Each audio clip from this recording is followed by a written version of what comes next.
आज हम बात करेंगे हाई स्कूल की फर्स्ट फ्लाइट बुक का जो पहला चैप्टर है जिसका नाम है ये लेटर टू गॉड। जीएल फ्यूज द्वारा लिखा गया है और इसमें जो कहानी है वो एक विश्वास के ऊपर टिकी हुई है।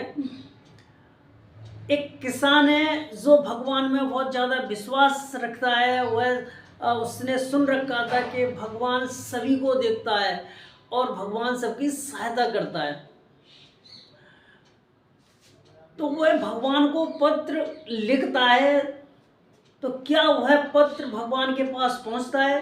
क्या भगवान उसकी सहायता करते हैं? तो इन सभी के जवाब हमें कहानी में मिलेंगे। तो चलिए शुरू करते हैं।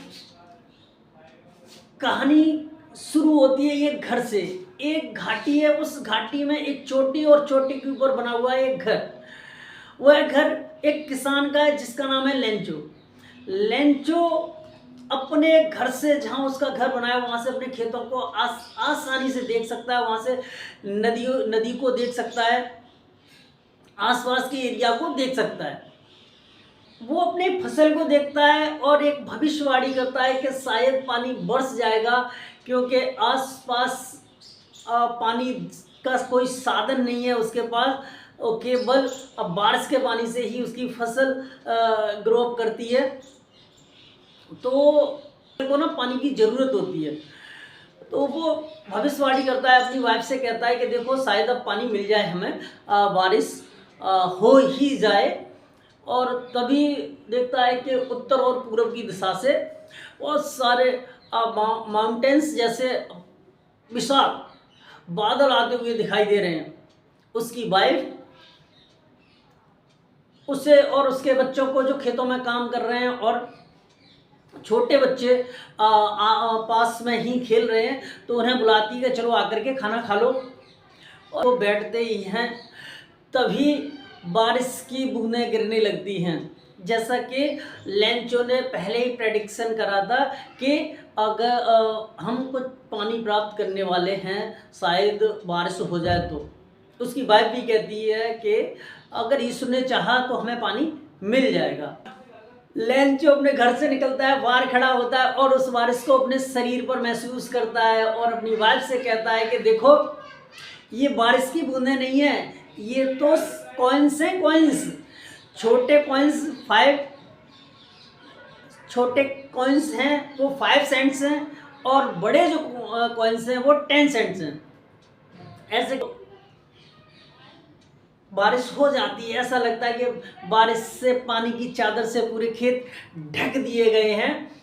और उसके बाद थोड़ा सा मायूस होना पड़ता है लेंचो को, क्योंकि बारिश के साथ साथ हवा चलने लगती है और हवा से उसकी फसल जो है वो लहराने लगती है।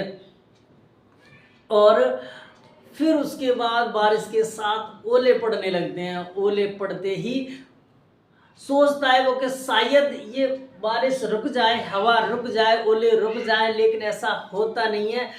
और ओले तेज़ हो जाते हैं, पूरे 1 घंटे तक ओले पड़ते हैं। पूरी घाटी सफ़ेद हो जाती है, पूरे खेत सफ़ेद हो जाते हैं, मानो ऐसा लग रहा हो कि नमक से इन खेतों को ढक दिया गया है।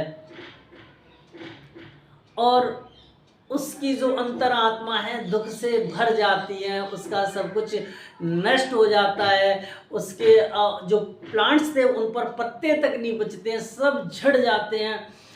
लेंचो बहुत दुखी है और अपने खेतों में अपने बच्चों के साथ आता है, कहता है कि अगर यहाँ टिड्डियाँ आई होती और उसने खेत को ये खा लिया होता तब भी कुछ बच जाता, लेकिन इन ओलों ने तो कुछ भी नहीं छोड़ा। शायद अब हमें इस साल अनाज ना मिले और हमें भूखे मरना पड़े। लेकिन वो जानता था कि उसने सुन रखा था कि ईश्वर सबको देखता है। ईश्वर की नज़र व्यक्ति की अंतरात्मा तक को देख लेती है और वो हमें देख रहा है। और हमारी फसल नष्ट हो गई है, ऐसा ईश्वर को पता चल गया है। तो अब ईश्वर ही हमारी सहायता कर सकता है। पूरी रात उन लोगों को नींद नहीं आती है, पूरी फैमिली को, और उनके केवल एक ही मन में बात होती है कि भगवान से सहायता मिल जाए तो मैं दोबारा खेत बोलूं। और वो ऐसा सोचता है और इस बात को सोचता है कि अगले संडे को मैं भगवान को पत्र लिखूंगा जिससे भगवान मेरी सहायता कर दे, मेरी मदद कर दे। और ऐसा ही होता है। अगले संडे को वो भगवान को लेटर लिखता है कि हे भगवान, मुझे 100 पेसोस की ज़रूरत है। अगर मुझे नहीं मिले ना तो मेरा परिवार भूखे मर जाएगा। अगर मुझे पैसे मिल जाते तो मैं अपने खेत की दोबारा से बुवाई कर दूंगा और फसल उग जाएगी। इसलिए कम से कम मुझे 100 पेसोस की ज़रूरत है। आप मेरी मदद कर दीजिए और मुझे पैसे दे दीजिए। तो वो लेटर में लिखता है क्योंकि हेल स्टॉर्म जो है, जो ओले हैं, उन्होंने पूरे खेत को मेरे को तबाह कर दिया, मेरी फसल को नष्ट कर दिया है और यहाँ आसपास में हमारी सहायता करने वाला कोई नहीं है। ऐसा सोचता है और ऐसा लिखता भी है उस लेटर में। और खुद ही शहर जाता है, जाकर के पोस्ट ऑफिस में जाता है, वहाँ से टिकट खरीदता है और छुपका करके टिकट उस मेल बॉक्स में डाल देता है। जो पोस्टमैन था वो जाता है, मेल बॉक्स को खोलता है और उसमें से उस लेटर को निकालता है और उस लेटर को लेकर के अपने पोस्ट मास्टर के पास आता है और उससे कहता है कि सर, मैंने अपने पूरे जीवन में, जब मैं डाकिया बना था तब से अब तक, मैंने अभी तक इस पते का कोई लेटर नहीं देखा, क्योंकि उस लेटर पे लिखा था टू गॉड। वो लेटर सीधा ईश्वर के लिए लिखा गया था। तो सबसे पहले तो जो वो है ना पोस्ट मास्टर, उस लेटर को देख करके बहुत हंसता है। जो पोस्ट मास्टर है बहुत ही फ्रेंडली है और एकदम से वो एक सीरियस हो जाता है और कहता है कि काश ऐसा विश्वास मेरा होता ईश्वर में। और वो डिसाइड करता है कि भाई कहीं इसका विश्वास भगवान में से न हट जाए, इसलिए इसकी सहायता तो करनी पड़ेगी। और वो अपने एम्प्लॉय जो है उसके, उन सबसे कहता है कि भाई ये इस व्यक्ति की सहायता हमें करनी पड़ेगी। अपने दोस्तों से कहता है कि भाई कुछ इस व्यक्ति के लिए कुछ चैरिटी करो, कुछ दान करो, और अपनी सैलरी से भी कुछ हिस्सा वो दे देता है। लेकिन 100 पेसोस इकट्ठे करना थोड़ी सी बहुत मुश्किल सी बात थी। जितने पैसे हो सके उन्होंने एक लिफाफे में डाले और लिफाफा पैक किया, लैंचो का एड्रेस डाला और उसने मेल बॉक्स में डाल दिया। अब इस काम को लगभग 8 दिन हो जाते हैं। 8 दिन बाद अगले संडे को लैंचो को कहाँ चैन पड़ रहा था, उसके पास पैसे थे नहीं, तो वो घर तक तो लेटर नहीं पहुंच पाया। वो खुद ही पोस्ट ऑफिस में आ जाता है और उससे डाकिए से कहता है कि भाई देखो, मैं पिछली बार एक लेटर डाल करके गया, क्या उसका कोई जवाब आया है? जवाब आया है तो मुझे दे दो, मेरे नाम कोई लेटर हो कि कुछ हो। तो डाकिया कहता है कि हाँ बिल्कुल, तुम्हारा लेटर आया है हमारे पास।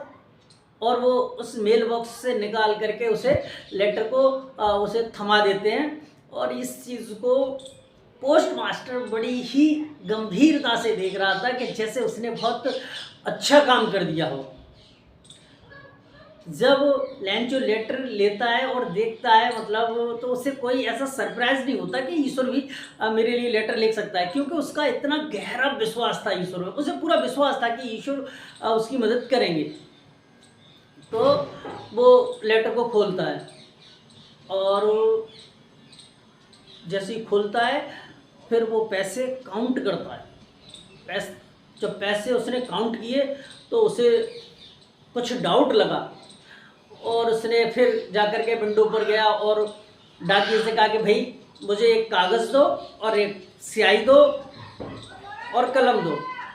और वो फिर दोबारा से लेटर लिखता है और लेटर लिख करके उस पर फिर से टिकट खरीद करके फिर उस पर टिकट छपका के उसे मेल बॉक्स में डाल जाता है और वहाँ से निकल जाता है। वो निकलता है, और वैसे ही सीधे आज जो डाकिया उस लेटर को निकालते उसमें से और फिर पढ़ते हैं। उसमें लिखा था कि हे भगवान, जो आपने पैसे भेजे हैं वो जो पैसे भेजे मैं जानता हूँ कि जो पैसे मैंने आपसे मांगे उनके लिए तो मुझे मना नहीं कर सकते, और गिनती करने में भी आपसे कोई गलती नहीं हो सकती। और मुझे जो पैसे मिले मात्र 70 पीसोस मिले हैं, 70 पीसोस मिले हैं, और जबकि मुझे चाहिए 100 पीसोस। और मुझे लगता है कि जो पैसे बचे हुए हैं उन जो 30 पीसोस है ना, वो शायद इन डाकिए और ये पोस्ट मास्टर, ये बेईमान लोग हैं, इन्होंने खा लिए। तो तुम मुझे बाकी 30 जो पीसोस बचे हुए हैं वो बाई हैंड दें, और मुझे ज़रूरत दें। इस डाक के द्वारा ना भेजें, क्योंकि ये लोग बेईमान हैं। तो इसी के साथ यही कहानी समाप्त हो जाती है।